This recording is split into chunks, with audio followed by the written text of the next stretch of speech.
Welcome back to Recorder on the Wall, where Grump's experiments don't matter, because they're still delicious. I'm Pete. I'm Jeremy. I'm Katie.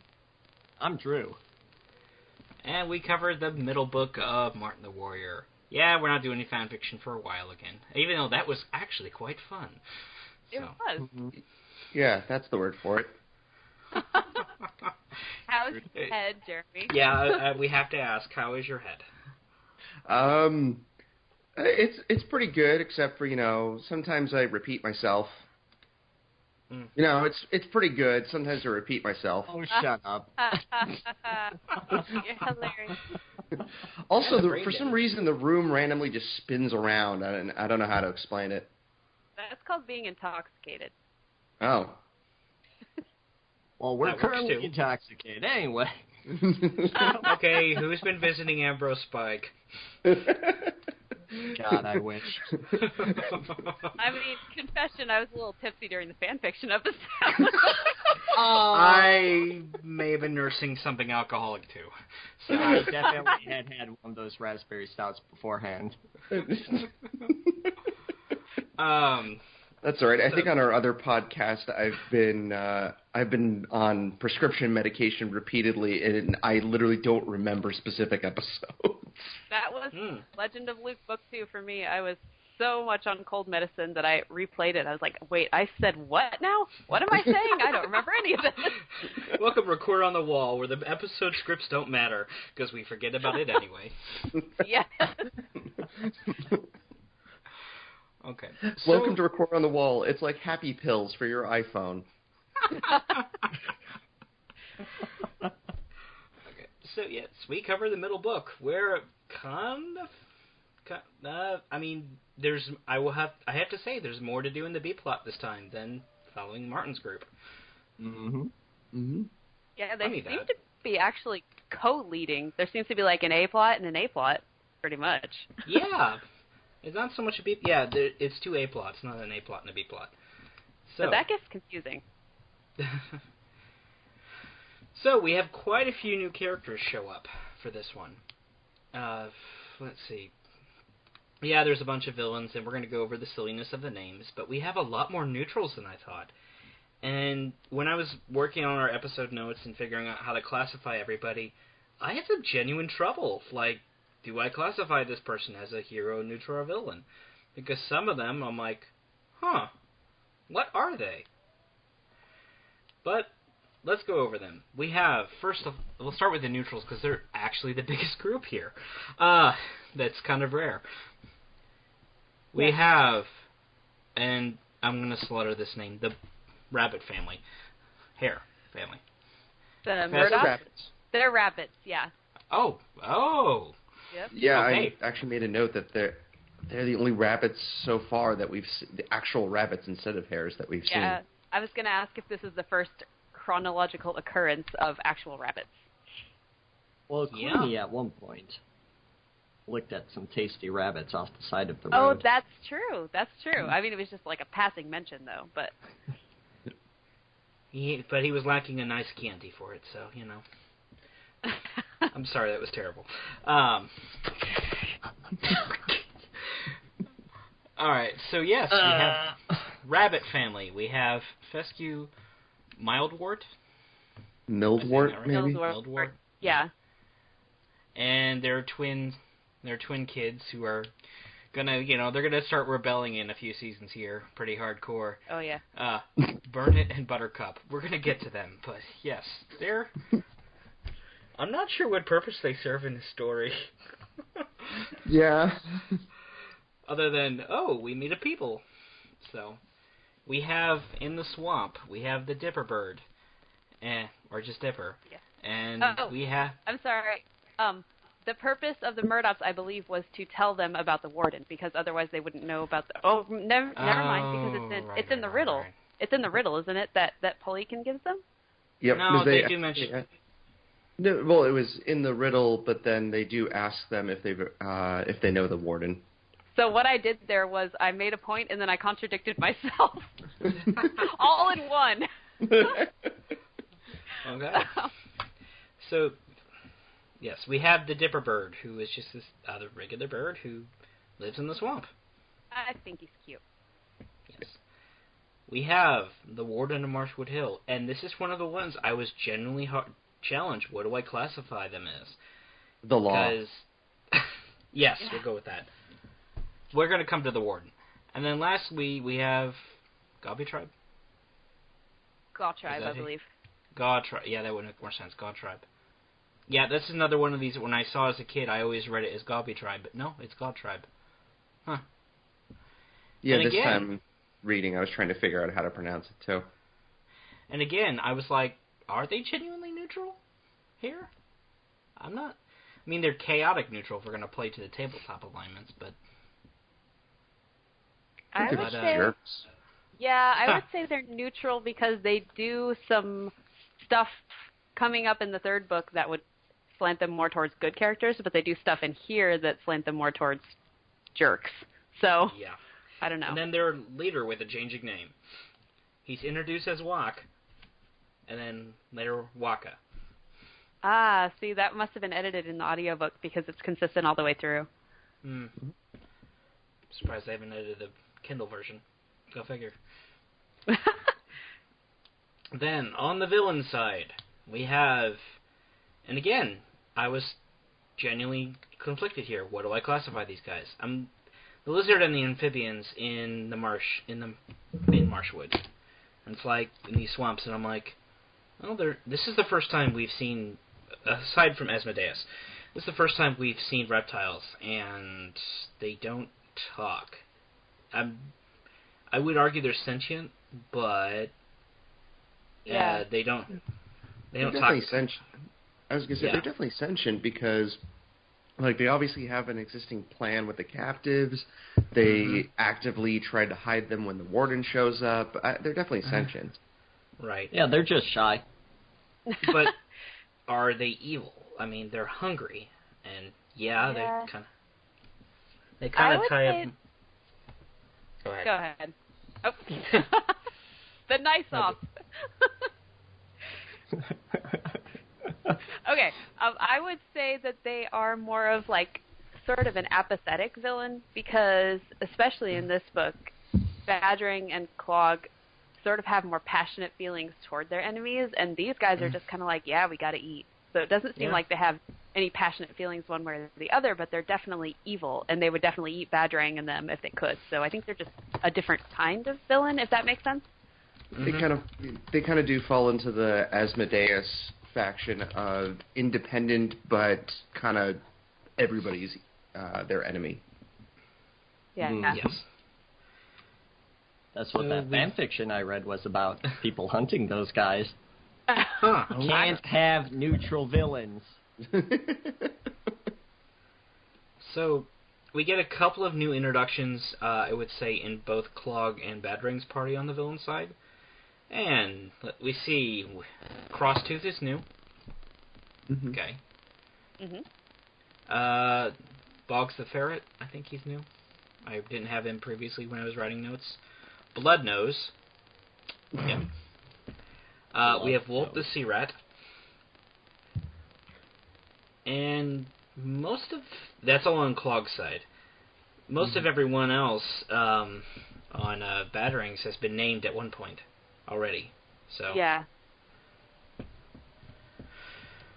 So, that being said, heroes, this is actually the smallest faction for new introductions here. I have one note here about the old grandma mouse who gets on everybody's nerves.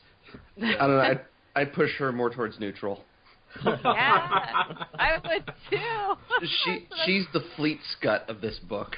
Oh, now that's a little harsh. No, it's not. It's the exact same situation. They're trying to save her, and she's complaining. Fleet Scut gets people to help him, and he still insults and complains about them. She is the Fleet Scut of this book. Welcome to Recorder on the Wall, where we still hate Fleet Scut. We will never stop hating Fleet Scut. No forgiveness. When we finally find Mr. Squirrel, he will admit that he hates Fleet Scut too. We need to keep it just say... Go on. So he traveled back in time to kill Fleetscut because he hated him that much. Yes, that's why we can't find him. That really is, I think KD at one point said, at the very end of the series, Mr. Squirrel will appear in a time machine. Yeah. Just be like, it's been done. Mr. Squirrel will arrive, and he's like, Martin, we have to go back. What? No, you don't have your Doc Brown well enough. It's Marty. No, Martin. Oh, oh right, wait, right. Marty, Martin. That'll work. That might work. So we have quite a few character deaths in this. At least more than the last time. So at least name ones, but we're gonna get to that. Yeah. So where do we pick up from book one? Because it's been a while since we had to go to the fanfiction episode. We start off with the rambling Rosehip players showing up to put on a show for Clogg and Badrang's groups, where, if I remember right... Huh? To attempt to free the slaves and disguise it as a show. Yep. And to be fair, I don't blame Badrang for letting them in the fortress. I mean, it gets very boring just ruling a fort on a cliffside here. That's true. Yeah. So yeah, and this was definitely a thing in medieval era. There were traveling theater players who would come to cities. So yeah. But unknown to Badrang, both Brom and Felidor are in the group. So. Yes, have we learned nothing from Madame Mayo? You should never let the traveling players in. Bad stuff happens. This is a group of hero traveling players, so go figure. Yes, but, I mean, from the perspective of Badrang, bad stuff still happens. Yeah. I have to talk about one part of this. I was rereading it, and I absolutely remember vividly as a child, there was this point where they have that, the box that they're putting the fake fox inside. Was it Feldo so that he could go and free the slaves? Yeah. I absolutely thought that their plan would be to put either Clogg or what's his face? What's the Badrang? Is it? Badrang. I forgot the main villain's name. That's okay. Put Badrang in the box and then just stab the heck out of it. He's okay. It's a magic trick. We need your participation. Get in the box. Guys, well, I guess Clogg just inherits the fortress by default, doesn't he? Ooh. Like, well, most of them isn't in the box anymore.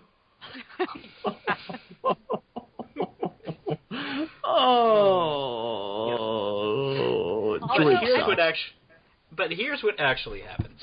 Yeah, they basically shove Feldo in a fox costume in the box, and there's basically a secret compartment, like any good illusion show, that lets Feldo gets out, and he's like, hey, fellow slaves, time to get you out.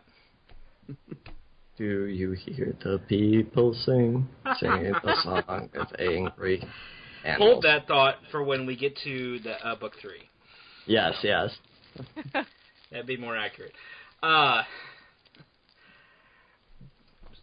And while they're putting on this great show, Feldo helps the slaves get out through the back door.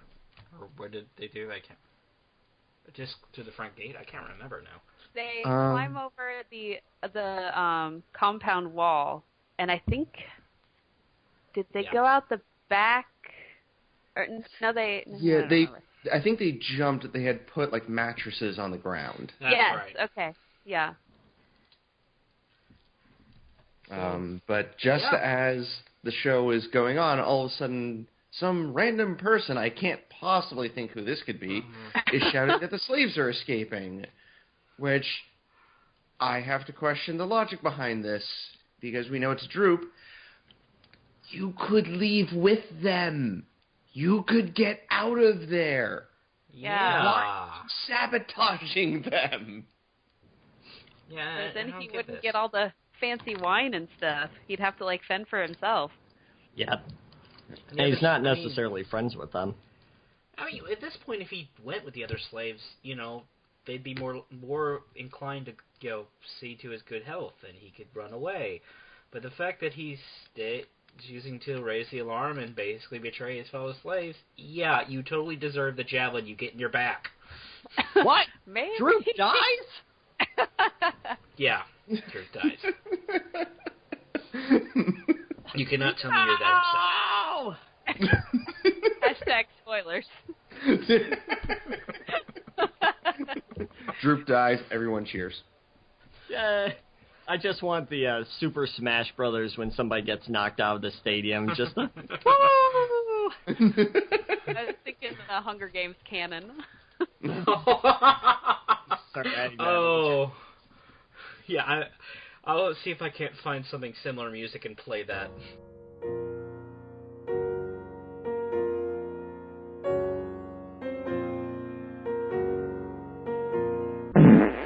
For Droop. There's a hair in my coffee. I'm sorry. That's more important than Droop. Wait, is he saying what?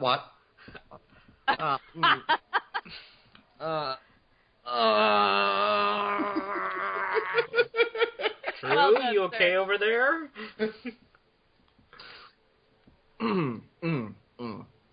We're all good. Okay. Nothing to see here. I'm not sure I want to know what you're doing over there. Whoa. All right, Drew's dead. Yeah. Drew dies, podcast over. Drew dies? Drew dies? No!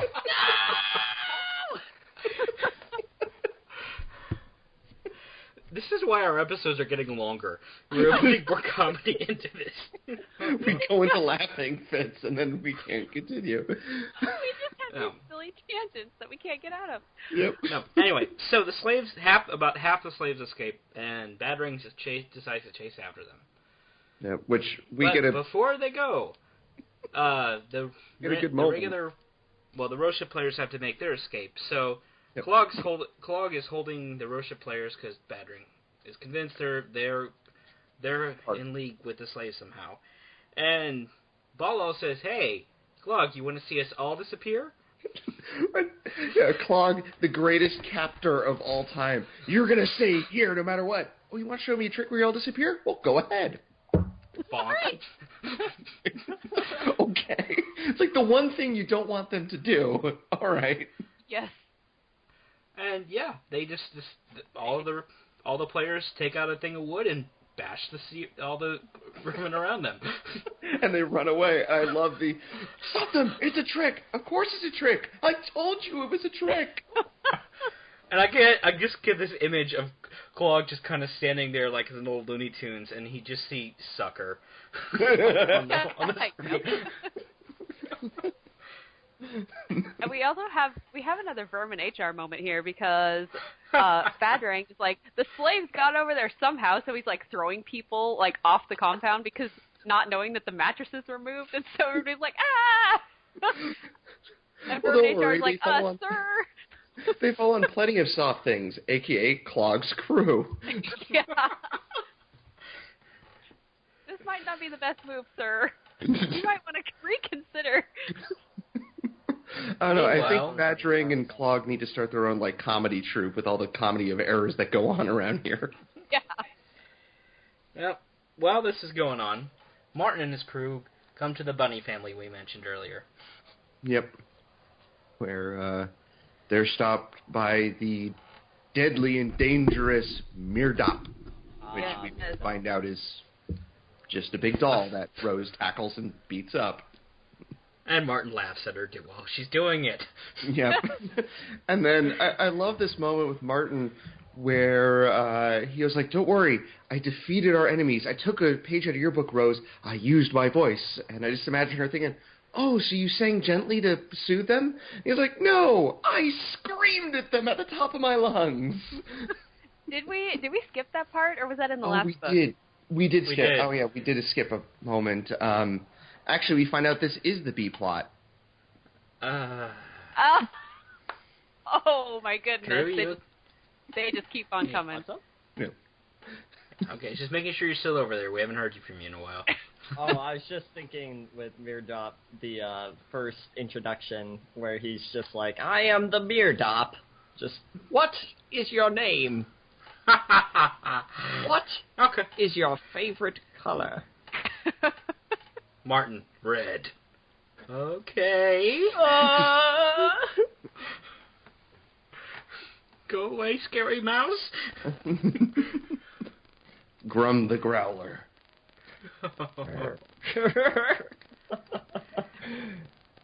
Yes, but anyway, back to the B plot. Go ahead. Say whatever B jokes you want. Well, I actually wrote in my notes, Roses singing soothes the savage beast. Okay, what kind of Jupiter ascending level stuff is this? Wait, what? Is this plot? Jupiter ascending? Come on, I haven't seen Are you trying to read your notes? Yeah. Why'd you write Jupiter ascending? It's a movie that came out about 2 years ago and 3 years ago where literally Mila Kunis plays a space queen that bees refuse to attack because she's the queen. Well, it's good to be the queen. Yeah. Yes. But what is that? I've got a drawer right here. It's very convenient. Oh, okay. I was like, I just want to make sure we're all alive. Thank you. Drew, are you taking a page out of my book and, like, bashing your head against something? I was going to say, it sounds like you're, like, slamming someone up against a wall or something. Drew is taking his aggression out on some poor person. Give me your money! So, yes, Grum wanders into a field of flowers, except those flowers are being harvested by bees. Bees, my god. This would be terrifying, though. Like, surrounded by bees. And, you can make all the Nicolas Cage jokes you want. But, yeah, the way they get out of this is Rose sings and the bees leave them alone. Yep. Yes. Which is kind of Brian cheesy. Jakes, I like your work, but... So, Brian, I like your work, but come on. I was trying to say. What Jupiter ascending level stuff is this? I like just the thought of the editor kind of reading this, and they're talking about it, and Brian's just like, all right. So, they're getting attacked by bees. Yeah, bees. Scary bees. I didn't realize Brian Jakes shared the same voice as Gilbert Gottfried. And, oh, God. They have no weapons to fight the bees because they're bees. But then Rose sings, and the bees, they sleep. The editor's just like, Mr. Jakes, what purpose did that scene serve?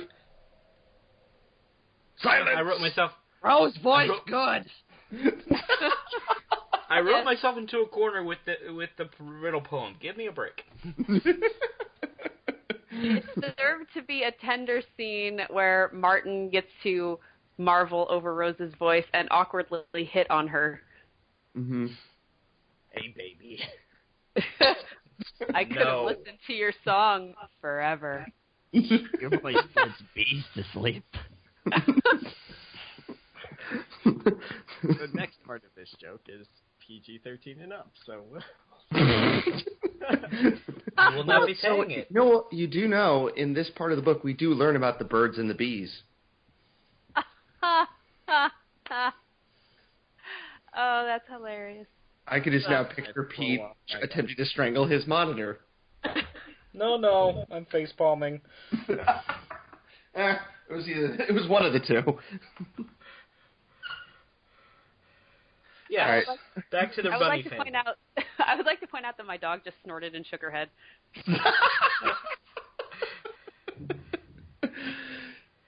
Everyone's a critic. Back to the bunny family. Yes. Okay. So yes, Martin frightened all of them with a shout, and they all passed out like they're a bunch of fainting goats. No, they're bunnies. So. Yes. And when they wake up, like I kind of mentioned earlier about the kids rebelling, yeah, we find out why. Because the parents are these very... strict. Let's go with that. I was going to say very, I don't know, highbrow British society. I guess that's the best way to put it. That's what their voices are like, and the mother especially. She's like, "Ew, what was that?" Little bunny should be seen, not heard. Yes. Walk, don't run. Oh my God. Jeez. So, yeah, and the both parents mentioned, "Oh, we've never gone anywhere outside of this one path," and I'm like, where did you guys come from then? You have always been here and will always be here. Forever. God. So yes, they give our main group a nice lunch and tea, and they send them on their way. And there's at one point Grum is definitely being held back from kind of losing, I wouldn't say losing his temper, but he's definitely frustrated with it. So to the point that he deliberately gives extra sugar in the form of candied nuts to the delightful young children. Yes. You know those parents are about to have a bad time. That reminds me, my niece was about 3 years old, and she was being very cute, and I had this box of conversation hearts. So she kept nudging me and kind of nudging the box and saying, "Please." And so I kept giving her some. And then my sister comes. She's like, "How many of those has she had?" I'm like, "I don't know, about 8."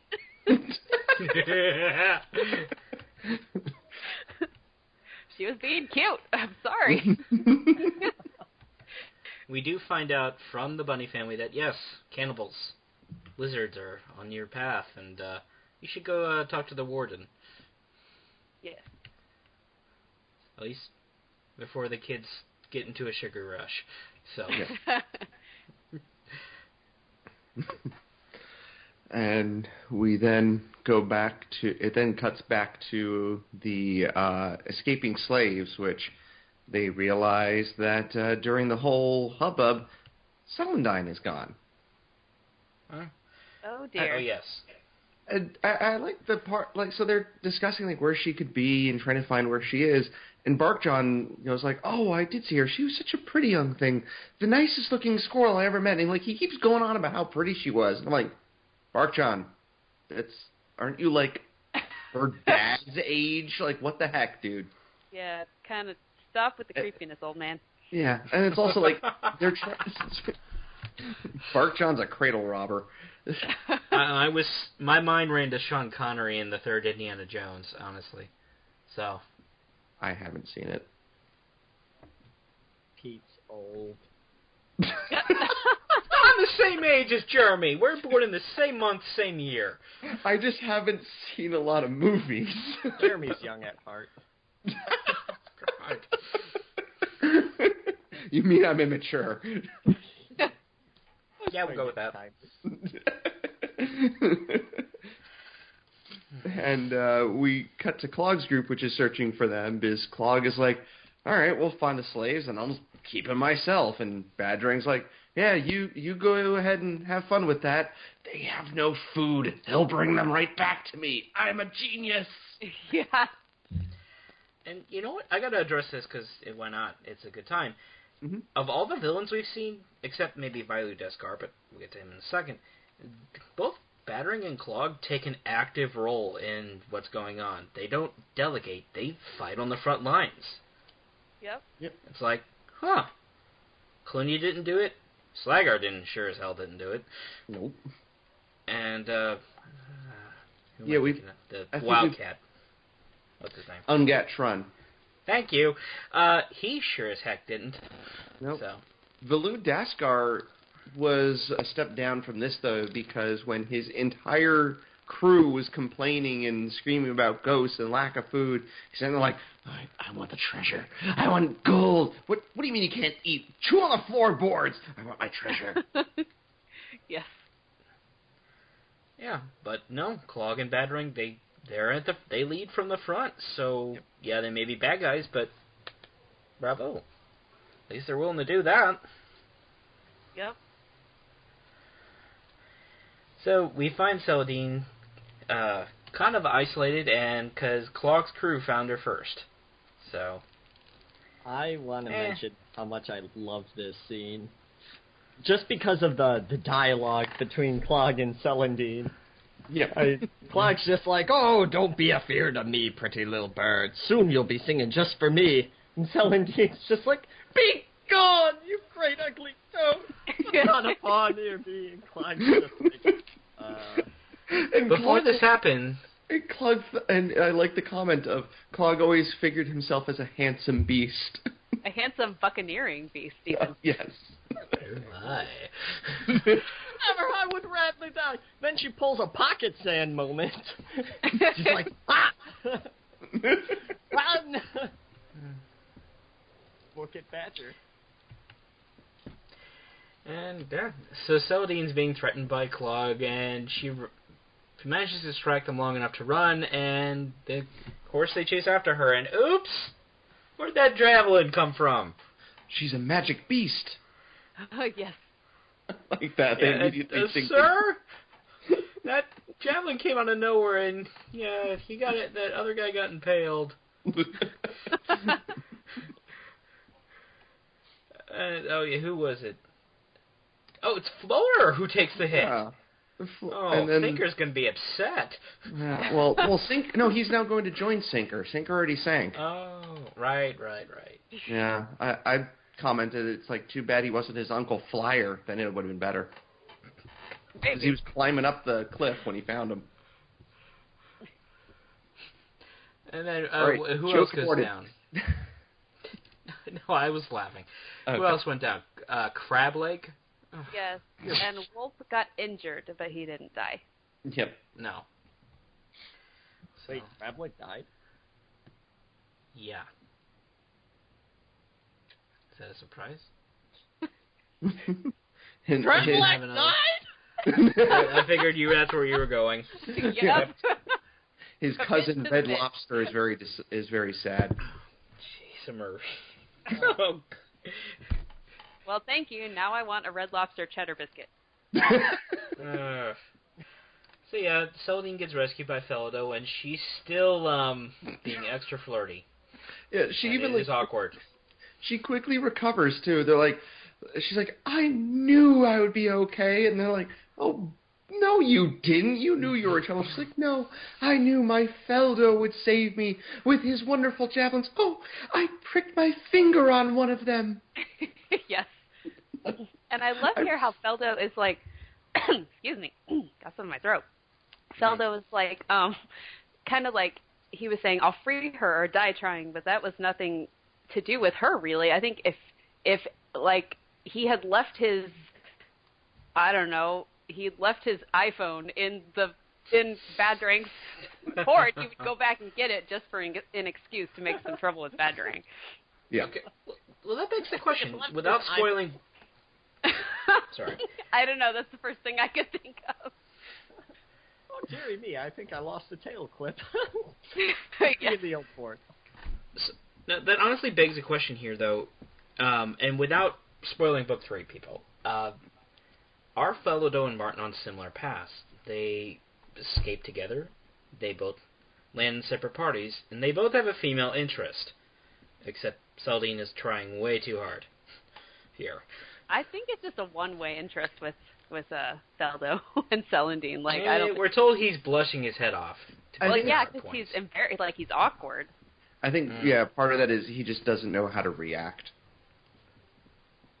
Yeah, that's fair. Yeah, I mean, coming from someone who I don't know if you'll believe this, but I'm kind of shy when I'm not, hidden behind the internet. And, sometimes I've had people, try to flirt with me, and I just don't, because I'm not interested, and I don't know how to react, so I'm just like, okay, yeah, sure, and I'm blushing, and I don't know what to do. So I think Feldo's kind of like that. Like, please leave me alone. Oh, that's fair. My only love is murdering Badrang. Yes. I can actually do one better. I've been flirted with and just didn't even notice, and someone had to point it out to me after the fact. Whoops. I think we've all been in a similar scenario where someone is obviously attracted to us and we are not back, and it's awkward. Yes. But yeah, Katie, I think I agree with you here. Maybe it's not an intentional parallel, but yeah. I don't know. I just think Feldo's a little bit more bitter, and kind of quicker to anger. Which is saying something compared to Martin. Yes. They're both kind of hot-headed, just a bit, but yeah. Yeah. I feel like I'm sorry. I was going to say, I feel like with Martin, the big difference is Martin also kind of has more of a memory of peaceful times, and maybe not always better due to his own history, but like peaceful times outside of slavery, whereas it sounds like the slavery and being under the whip of Badrang is almost everything that Feldo knows. And so he doesn't have, in Martin's mind, it's, I want my father's sword back, and then I just want to, at this point he's like, I could live a happy life with Rose in Noonvale. Whereas with Feldo is, I'm going to kill them. I'm going to kill them all. I'm going to beat Badrang to death. He's focused on vengeance, where Martin is still, he's thinking of the future. That's fair. I mean, I lost my train of thought. Uh-oh. Oh, sorry. I have notes here. When I was initially reading this and I was annoyed by Celadine, I called her Princess Peach much. Yes, I did see that. I mean, it's not fair to say that because by this point in the Mario games, and even by the time this book came out, Peach it was part of the games as much as Mario was, at least with Super Mario Brothers 2. But where Celadine is, I mean, she had some lucky moments, but she's kind of helpless here. So. Yeah. I think intentionally. I think she enjoys the attention and the things that she gets from being helpless. Anyway. Now, as I'm going to remember, I mean, assuming Feldo didn't come out of the Cabbage Patch, he had to have a mom at some point, and we didn't see her. Of course not. So either she died as part of slavery, or, like I said, came out of the Cabbage Patch.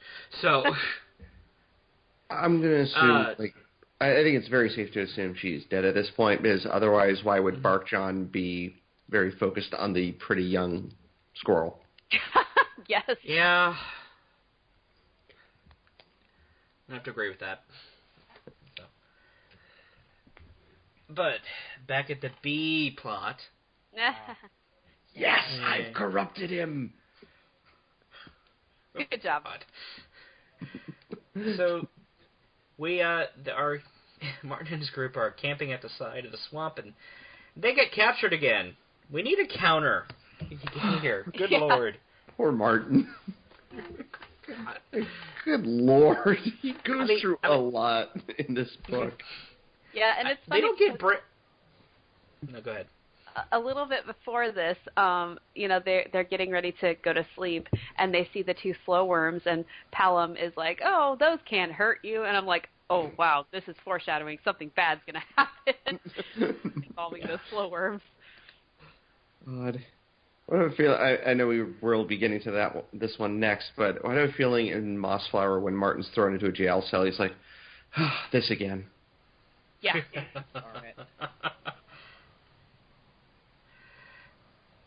So yeah, they're captured again, and they're captured by the aforementioned lizard tribe with the red-filled leader.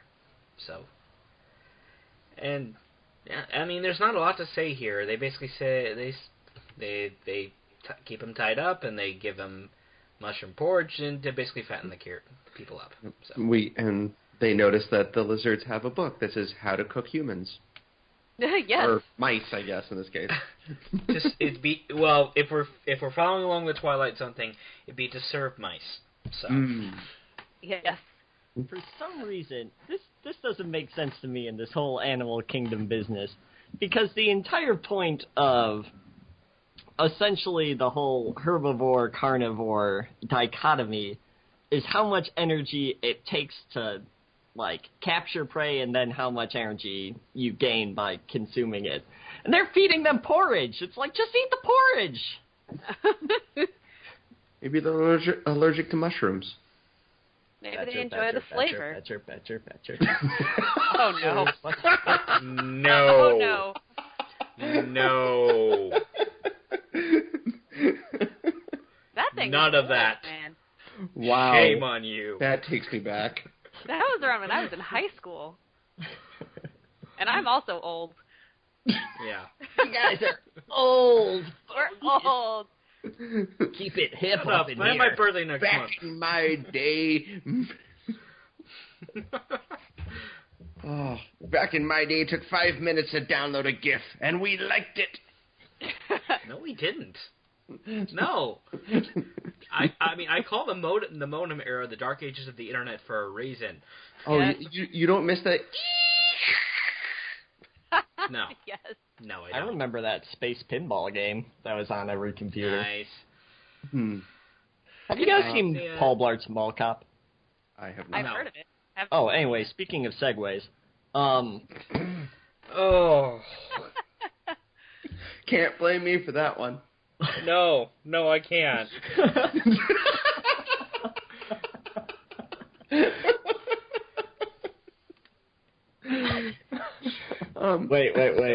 Wait. While this is going I on, downloaded Rose this talks- just for that.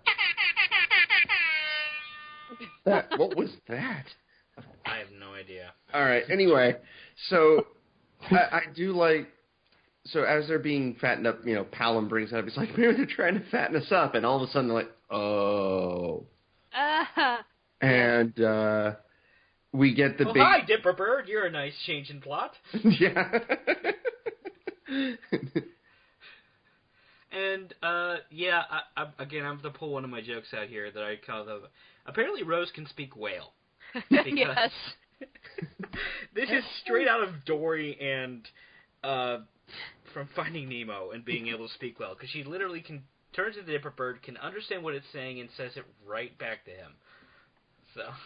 Yeah, which, I mean, it kind of fits because she's, a mimic. So, that didn't bother me as much as the bee song. No, the bee song's definitely the worst part of that. But yeah, I'm okay with this. I mean, we saw the sparrow language back in the original book, so this isn't too far off. Yep. But it's so funny to say she speaks whale. So Yes. Yes. And then apparently Martin's going to be the first one they're going to cook because they just... Well, they threaten Rose, and Martin's like, all right, I've stands as much as I can. I can't stands no more. Yes. He starts beating the lizard leader, just beating him up, and then forcing his face into the porridge. And it takes Drowning the entire crew of lizards to pull him away. Yes. You eat the porridge! Yeah. That is an awful way to die, drowning in mushroom porridge, I would imagine.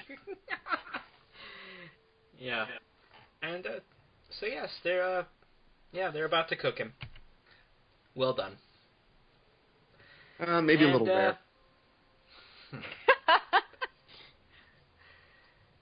You open the door, I gotta walk through it. Yeah, you did. I'll be the first to admit it. But that's when the warden shows up. Yep. He arrives, And the warden... and at first he's quiet. Like, we get some grandiose stuff with him, but at first, it seems when he's dealing with lawbreakers, as it were, he's all business. Yep. Yes. And this is not the first time we've seen a heron chronologically, but publishing order, definitely. And, yeah, he just looks down at the lizards and he's like, what's going on here? Lawbreakers are tasty, Yeah. is what he is they saying. Yeah. Like, it's one thing where he's, killing them or beating them up. He eats them. The law gets hungry. Yes. Hey, he's not earning a salary for this, so, he's gonna make do. Eat the criminals. Yes. I guess that would actually answer why he doesn't get rid of them all if they're because obviously he doesn't want them around and he would kill them. Oh. He keeps them, it's kind of like a cycle. He lets them be, but then enforces, quote-unquote, enforces the law essentially whenever he needs to eat. Yeah. Why not? And, we hear from him outright that anything reptilian or amphibian is an inherently lawbreaker. So... Wow. Yes. Prejudiced. Okay. Yeah, I noticed. Yeah. And apparently he doesn't like fire. And I like the part where Grum is like, oh, I can put out the fire, and he just digs and throws dirt on it, and he's like, I could not do that. You are a very useful creature. Yes. You. I like you. Until they make fun of him, and then the warden's just gives him the glare of death. Yeah. Yeah. And we get, after he finishes off the lizards, then we get him a bit more... Everyone meet Drew, our master of sound effects. Wait. I've got more. We must... Well, there goes the Redfield leader. Apparently he was named Wilhelm. We didn't know that in the book, but no, there you go. Darn it, you beat me to it. I just accidentally tapped my phone and sounds came out. I'm sure. But, so once the warden gets rid of the lizards, we get him as a bit more grandiose. He goes, I am the law. The law. What are you doing in my swamp? A Scottish Sylvester Stallone. Now that's an image. Shrek Vester Stallone. Yes. Oh.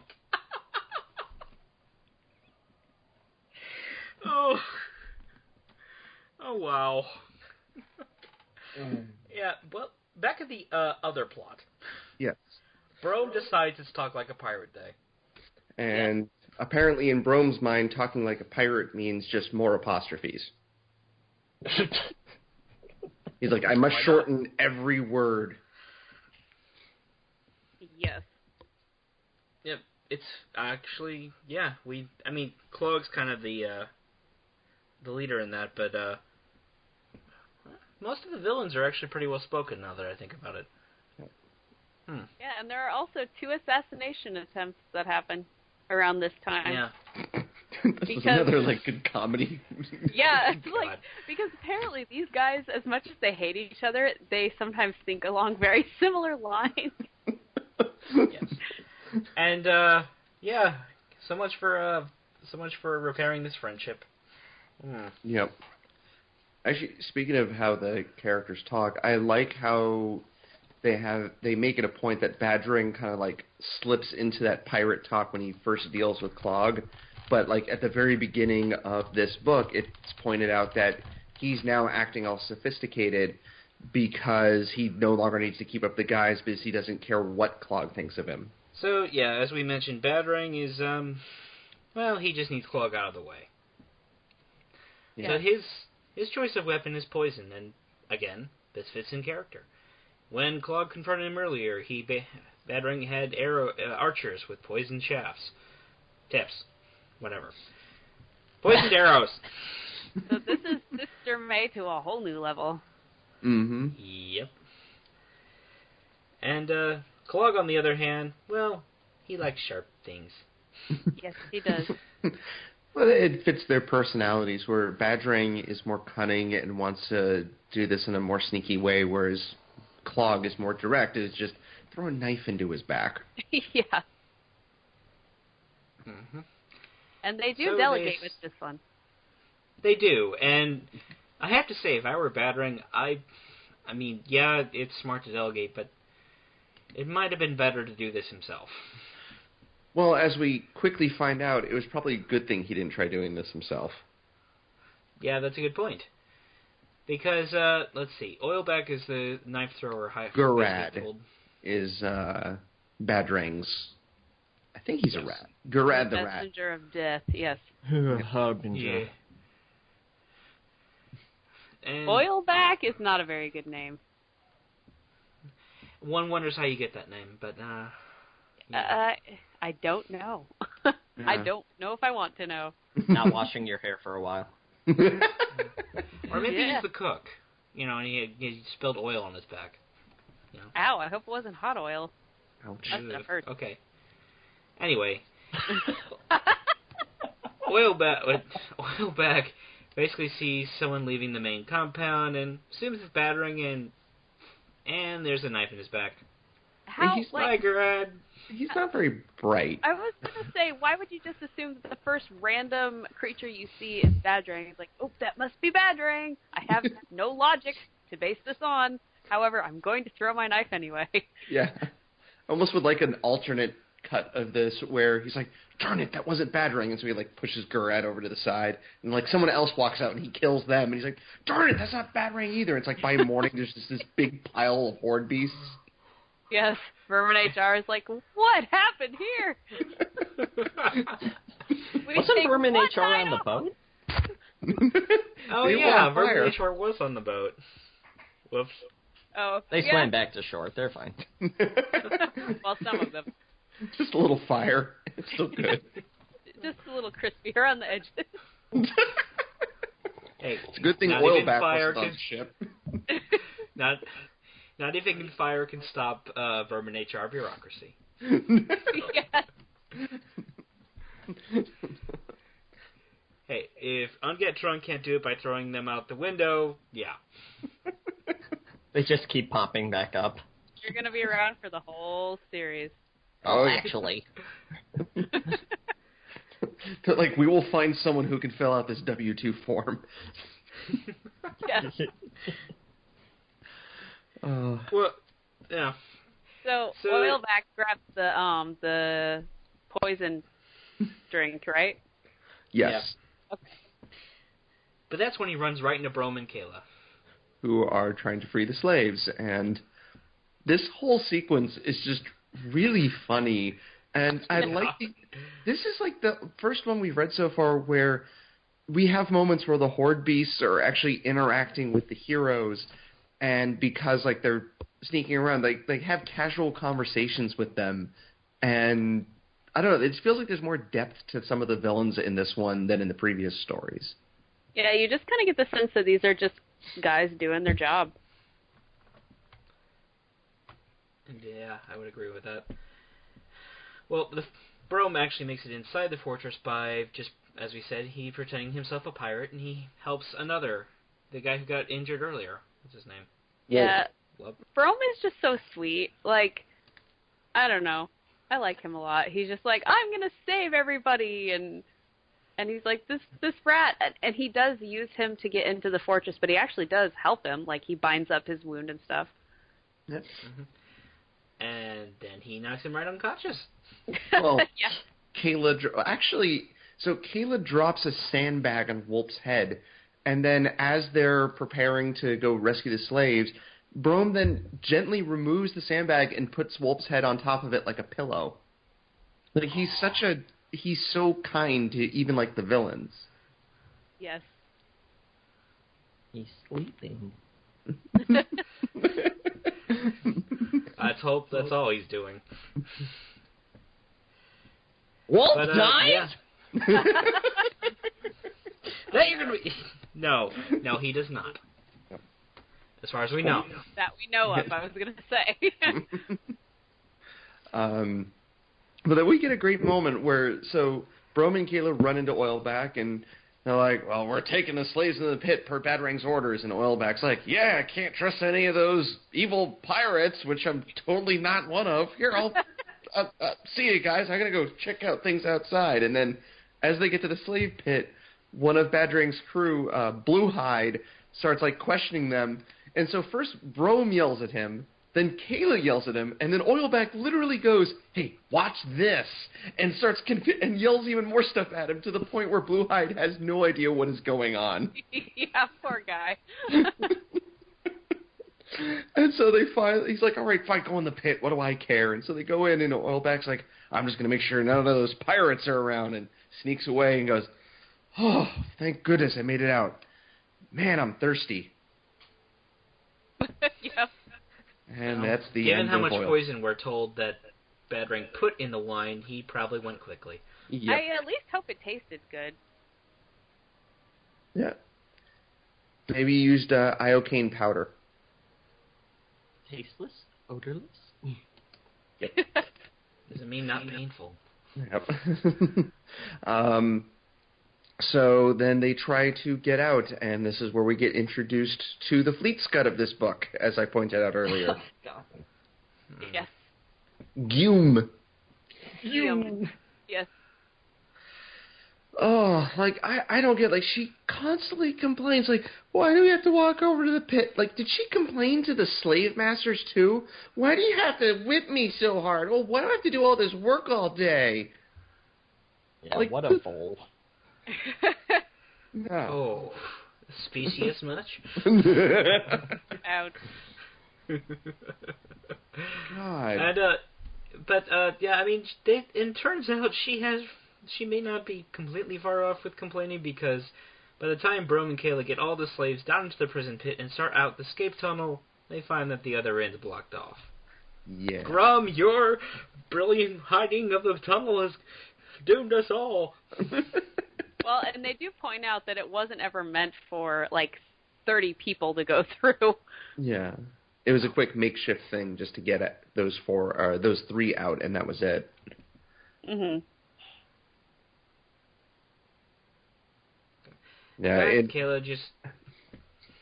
in my notes here, I was so annoyed with Gume, I flat out said, like, Brom is trying to free you from slavery, and you're complaining about being uncomfortable in a pit? Maybe you could use a drink. I hear Oilback got a hold of some good grog. Yeah.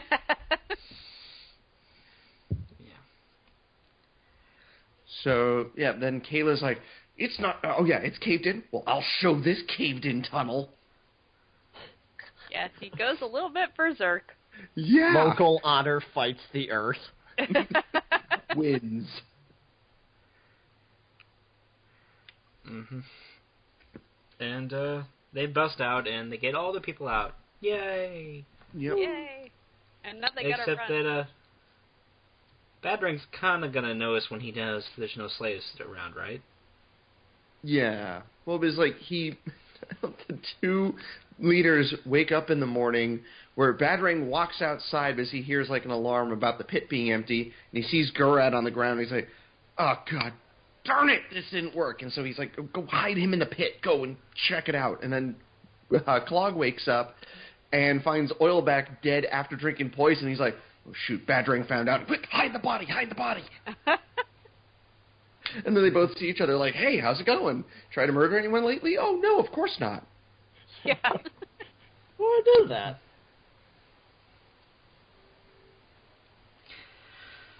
And Yeah. then they then take off after the slaves, and that doesn't go very well for them. Yes, and No. Clogg decides that he's going to help with the slave catching, and just goes right back into the fortress. Yep. And meanwhile... And, oh, sorry, go ahead. well, Marshank now has a new owner. Hooray! I'm sure this won't go terribly wrong for Clogg later on. No. And, I do like that he is smart enough. He's not the smartest, but he's smart enough to know that Badrang isn't going to buy that he wants to help out of the kindness of his heart. So he comes up with a pretty good reason, like, hey, if we don't get those slaves back, my ship will never get built. But what he really wants to do is just take over the fortress. But he has to come up with a better reason than, oh, I just want to help you. Yep. So basically, he just called dibs. Yep. Yeah. Mine. I don't see your name on it, Badrang. I built it! Technically, Well, you didn't build it. built it. The slaves did. Yes. So technically, Look, the slaves he called delegated. Is that what you call it now? We then go back. It then goes back to the marsh, where Martin wakes up in the middle of the night and is like, "What's with all these moving, slithery things. Oh, God.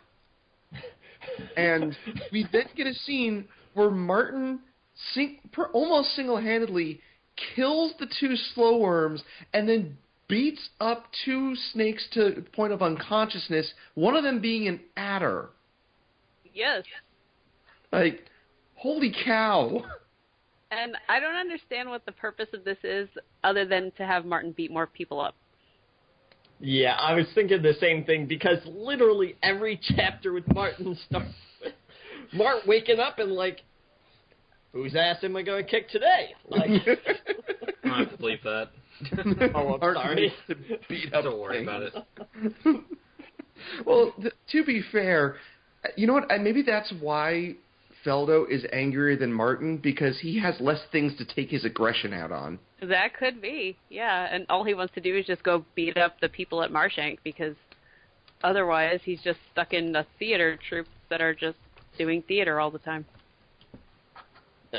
Not that that's a bad thing. No. But if you want to beat people up, it's not really conducive to that sort of environment. And then as they save the warden, and he tells Martin, like, well, you did well, but you made a mistake. And he's like, what? I knocked them out. Lawbreakers must be killed. Martin's like, okay, I'll keep that in mind. And well, actually, there is an importance of this part, because we'll get to it in book 3, of course, but when they're leaving the marshes, the warden does point out, he goes, you saved my life. I do owe you one, and hopefully I'll be able to repay you one day. Ah, that's a good point. Mm-hmm. But Martin leaving the marshes don't go terribly well, because suddenly they're surrounded by the Gawtrybe. A bunch of jerks. Crazy, wacky squirrels. And I bet they're probably having Squidgy flashbacks at this point. Yeah. This Except is for like Mad Max. Yeah. I don't know. I'm not sure who's worse here, the Squidgies or the Gawtrybe. No, definitely Gawtrybe. I was going to say, I get the impression that these are all adults that are acting this way. Or at least, like, young college age. Technically adults, but really young. Oh, God, they're a frat. Oh, yep. That explains so much. Hey, Martin, do a keg stand. Are you Gawtrybe House? And they just have endless hazing. Like, the hazing never stops.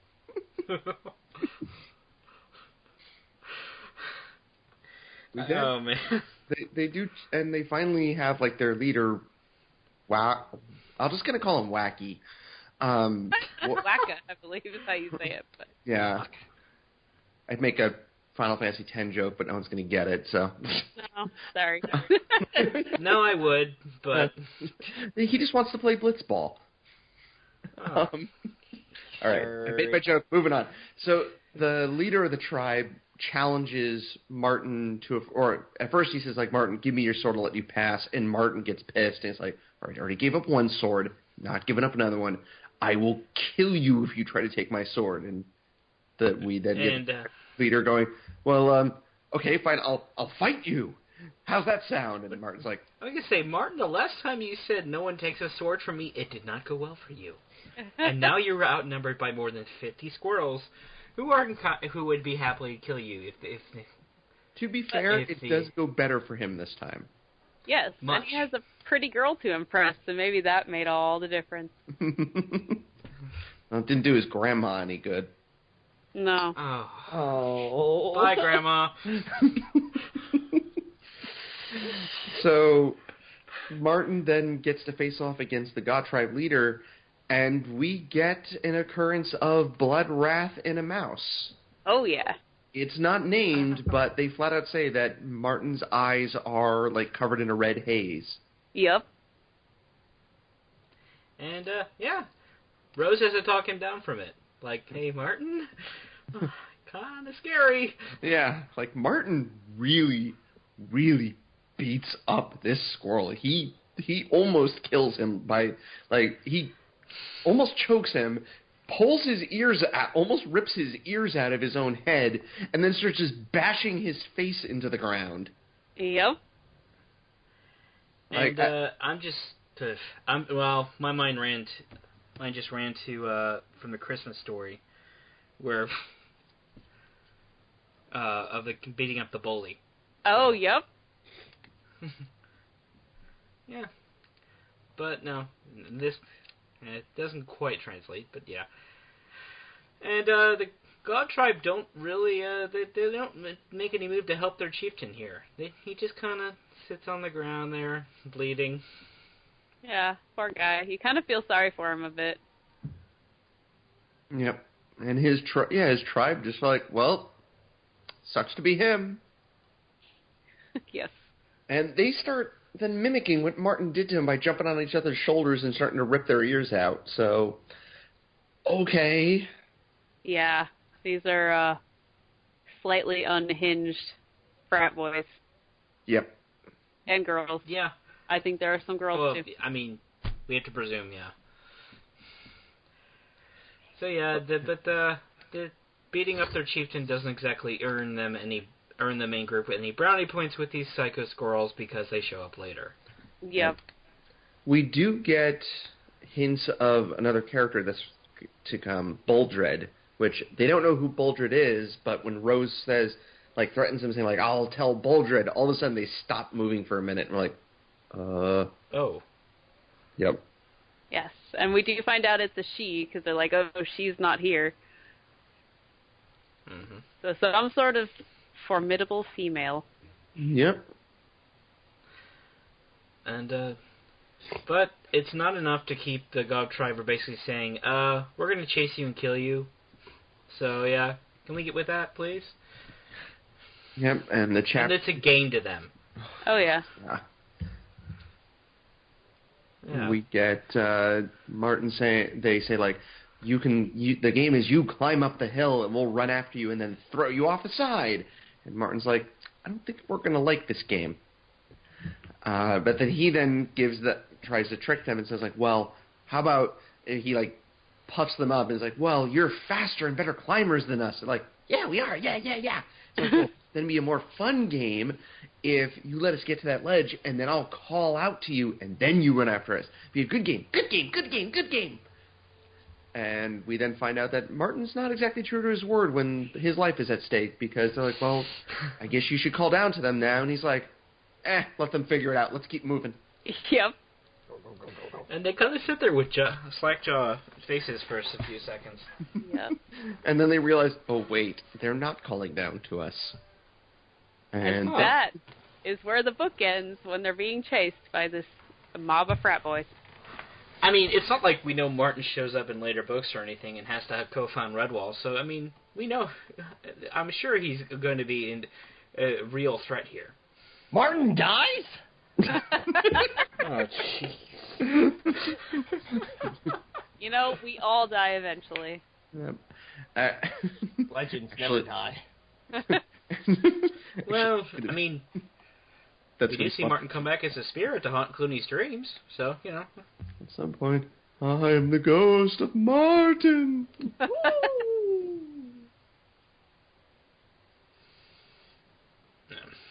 Yep. So, yeah, that's where the book ends. We basically have all the escaped slaves are they're free, and they start saying, hey, maybe we should go do something about Marshank. And Clogg even points this out to Badrang at one point. Like, don't you have to worry about the escaped slaves angrily turning around and trying to kill you? And Badrang's like, nah, that's never going to happen. Yeah, his assumption is they would try to put as much space in between them and Marshank as possible. And despite the fact I know how this book ends, this actually makes sense. Badrang would kind of assume that, no, they don't want to charge toward the two vermin companies in residence. Yeah. And, I mean, therefore, we have to assume, from Feldo, we know that these former slaves are, have some decent muscle on them, but they don't have the arms that Badrang and his crew would either. And they're not trained either. They're not, like, trained in combat. No. If there's anything we do see is that Clogg and Badrang's crew both they know what they're doing. Who would win? An entire encampment of trained soldiers or one angry squirrel? Well, I suppose we'll find out, won't we? Well, as we found out in Legend of Luke, sometimes one angry squirrel is enough. Yes. Go on. Take it from me. One mad boy. You know, we might have found out who Feldo's grandmother might have been. Yeah. That would explain so much. Yes. But that just leaves me into... How anthropomorphic are they?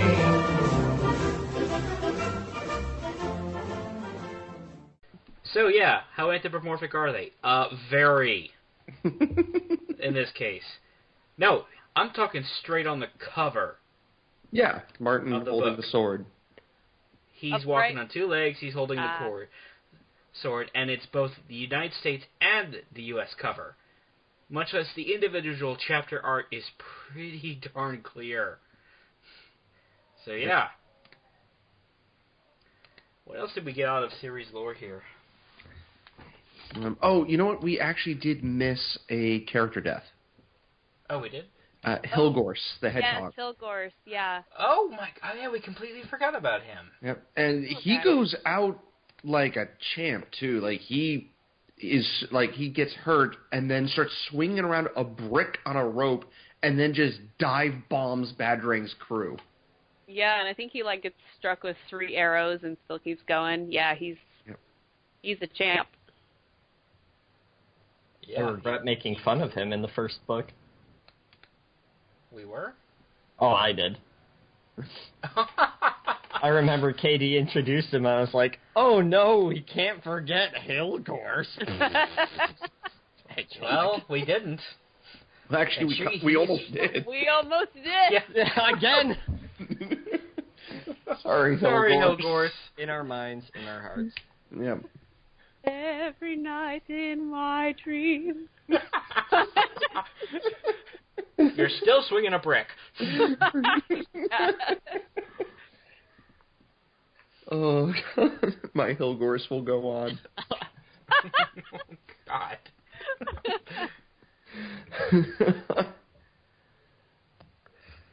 They actually... Yeah. I think they get to the end of Paul Eakin's help at this point, right? Yes, I think the last yeah. chapter or something about more you will not learn until meeting the Warden of Marshwood Hill. How did I know all that in my brain? Wow, okay. You're not on cold meds? I'm not on cold meds, that is true.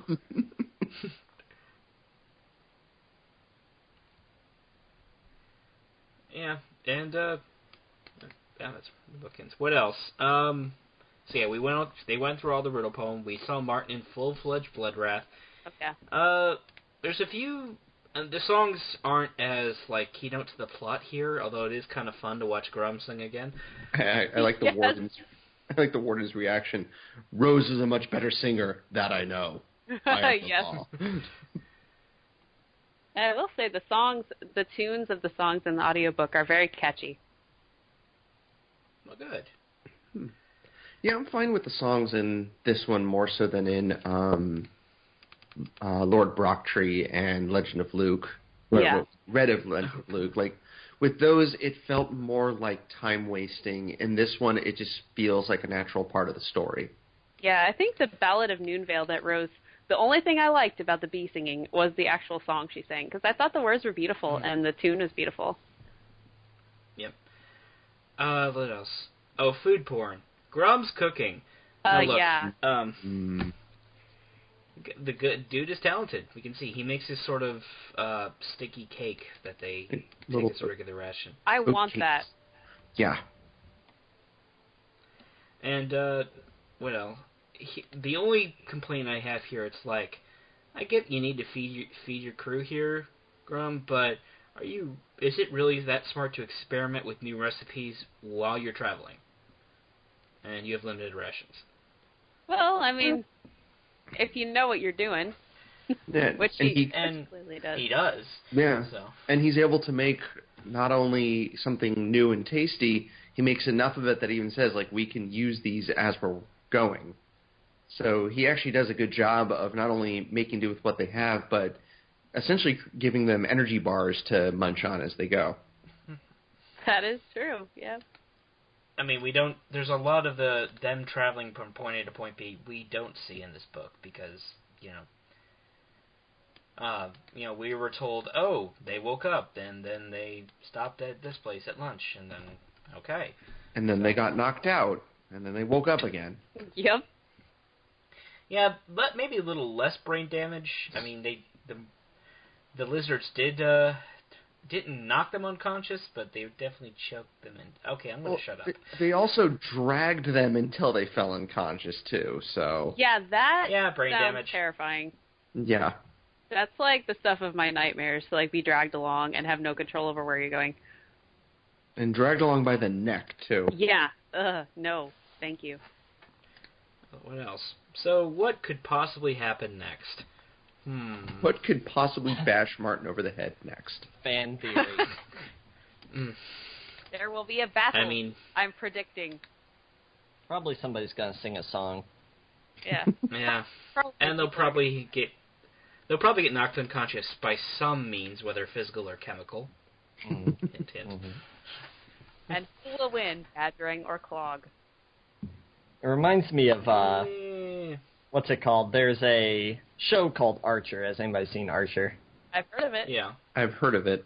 Every time somebody gets knocked out in that show, and then they wake up, there's one character who's just like, that's like super bad for you, right?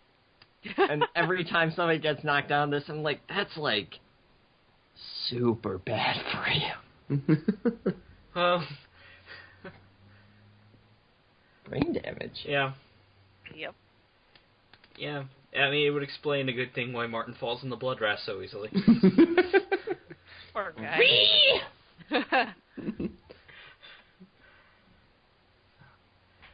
I mean, say what you about Matthias, he was a lot more controlled. This is true. Let the bodies hit the floor. Let the bodies. Oh, we're going to get to that. I mean, it wouldn't be a Redwall book without some sort of giant battle. Let the horde beast hit the floor. Yes.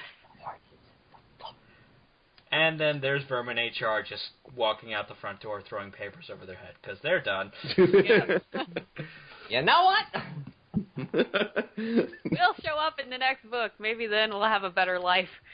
Yeah, Game over, man. Unsafe fucking conditions. they impound Marshank. They just nail a letter to the door. They're just like... They're not OSHA compliant. No, they're not. Especially when Badrang's throwing his own horde beast over the wall. Or into the prison pit. Get in the pit. It's like, look, Badrang, if you want to be OSHA compliant, you got to get rid of the prison pit. Where else am I going to throw my prisoners? That's not my problem.